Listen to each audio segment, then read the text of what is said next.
A year ago, we got evicted from a place where we had lived for 10 and a half years, and that's basically where the children grew up. We had a lovely landlord who was sexually harassing me, and I filed a complaint against him with HUD, and in return he brought us to court to evict us. So we came to live over here in Hartford the very day that we had to be out of our apartment in West Hartford. And the realtor presented it as like a lovely apartment, lovely place to live, and I bought that hook, line, and sinker. And then we got here, and there are drug dealers you have to pass through to get into the building. The whole building smells like smoke from marijuana all the time. And people wander in the building looking for someplace to buy crack, and they have to be chased out. We have a police officer assigned to the block, and he will come if you call, which nobody wants to call because then you run into problems with your neighbors. The lock on the outside door doesn't work. Window screens are missing. Ceiling lights are blown out. All sorts of crazy things. We have 5 kids all together. Right now they're 11, 15, 17, 18, and 19. I just got married in November. Congratulations. Thank you very much. And it's been kind of a tough year. We lost our baby at the beginning of March, so that was devastating.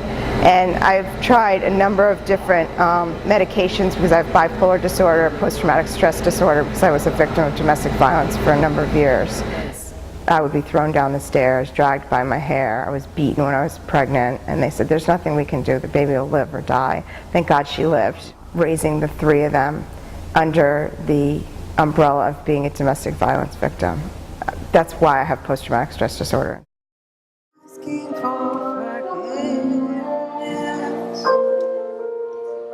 We have needs. My son needs shoes. There's no provision anywhere for your kids to get shoes. And he's on disability. So that has to pay for our rent and our electricity. And when they cut the food stamps, those transportation needs that you have. And $710 doesn't go very far for a family of 7. One of the things that we're doing right now with my Mercy Housing Family Case Manager is trying to secure the security deposit for our move from the state, because the apartment we live in was abated, so Section 8 will no longer pay them rent because they haven't fixed any of the problems in the apartment. And because of that, that's a blessing. The state will help secure the security deposit for our move. One of the problems we have in this state is the mental health system is broken. And a lot of people wind up in poverty because they're either suffering from some form of depression or they have some type of chemical dependency. And those things can be mitigated with proper mental health care and proper follow-up, proper medication. But because the mental health care system has such a long waiting list, has such a small amount of people participating as providers, then you have the transportation issues. People can't access, there is a stigma in this country still, which is ridiculous. If we've gotten over the stigma about cancer, why can't we get over the stigma about having bipolar disorder? Okay, well, the youngest one just finished at O'Brien School, which is Science, Technology, and Mathematics in East Hartford. And I went to see her in the talent show because she's on the drill team. She said, I thought you weren't going to come. And I said, well, Daddy couldn't be here, so of course I'm here. Mm-hmm. And she gets along with all the boys fabulously, and she and Colleen have really bonded to one another in such a short time. This is Colleen here.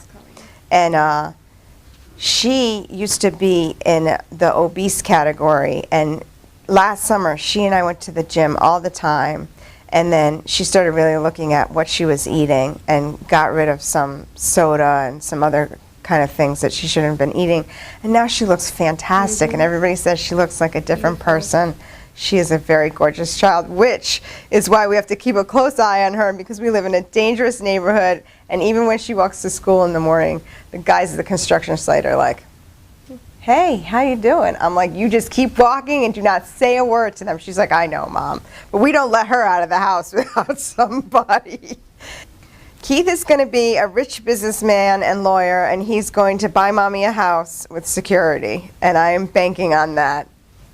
He is a very mellow kid. He lets everything kind of just roll off of him, and he doesn't get so mad about stuff. He's working on his Eagle project in Boy Scouts. He has played travel soccer since he was 8 years old, and they were the state champions last year, and they were the state champion finalists this year. He said, I saw his champion shirt, and it says State Cup finalist. He said, Mom, this is the second shirt. This is for the losers. I said, I'm still proud of the shirt. Courtney has Asperger's. He's the smartest kid ever. He can tell you things about physics that you'll be like, yeah. I have no idea what you're talking about, but that's very interesting. But his social skills are limited, and he will always have a problem because it's a developmental disorder that spans the whole lifetime. So I'm working with Bureau of Rehabilitation Services to try to get him into a good situation with a job that will suit what he is able to do and the amount of people that he's able to interact with and how he's able to interact with them. Joseph, who's my son's best friend who lives with us, his mom is very sick with schizophrenia, and she's not able to be treated. They've tried hospitalizations, different medicines, and it just doesn't work. So the boys have known each other since they were 14. They went to high school together, and then now they're going to Capitol together. And his father died when he was younger, so he stays with us. And it makes for a very crowded house, and 4 guys makes for food that disappears very quickly. And that drives me crazy, so we put a lock on the freezer. And we talk about getting a mini fridge for our room so that when we go to the refrigerator, our stuff is not missing, but what are you going to do? So those are our kids.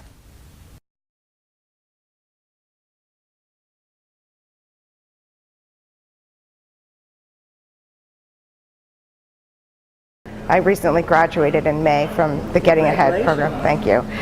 One of the things that we emphasize is you have to keep revising your plan. Because we're all works in progress. Yes, we are. So in the Getting Ahead workshop, you go through a 9-week workshop, and you're looking at where your life is, the types of resources you have or don't have, financial, emotional, physical, spiritual, motivation and persistence, integrity and trust.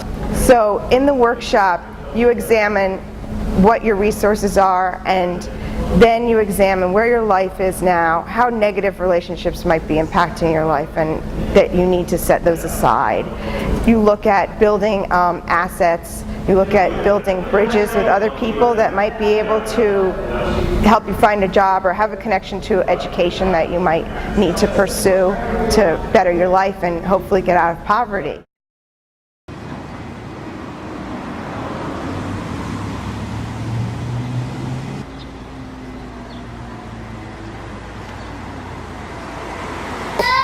All the boxes are nothing. It's 700 and some change for 7 people. I mean, you do the math, that's $100 per person for an entire month. That doesn't really make any sense. Most people spend like $130 1 week in the grocery store. And that's like for a family of 4, so we have almost double that. And all my kids have asthma, so that was like really a bad situation. So I just got air conditioners this year. So how does it work here? Do you have like a checklist of things that... She has a checklist, and it goes by family size. So ours is 6 to 7 people, so that tells them like how many of each item that I can get when I'm shopping. And it changes, like they won't always have iced tea. Sometimes they'll have the big gallons of cranberry juice, or sometimes they'll have half gallons of grape juice. So you don't always get the same thing when you come, which is nice. You get a variety because you get sick of eating canned tuna, peanut butter, and like around the holidays they always have eggs, which you're always out of eggs. You always put that on the side, right? Well, no, I usually end up carrying this one because there's usually not any room. Sometimes Food Share will send little things like if they have tissues. People don't think of, oh, you need tissues, or you need laundry detergent. And when you get that, it's like you get a present. Or sometimes they have little extra toys for the kids. You know, a lot of kids get to go to the store with their mom to pick up the medicine at the pharmacy, and they get a little coloring book when they're there. Not all kids have that privilege. And so that lessens their exposure to the number of words because they don't have those little books around. And then there's a payment for that later in their life it's detrimental. Can we get the door for you? All right. Oh, I forgot about my shoelace. You guys. Bye.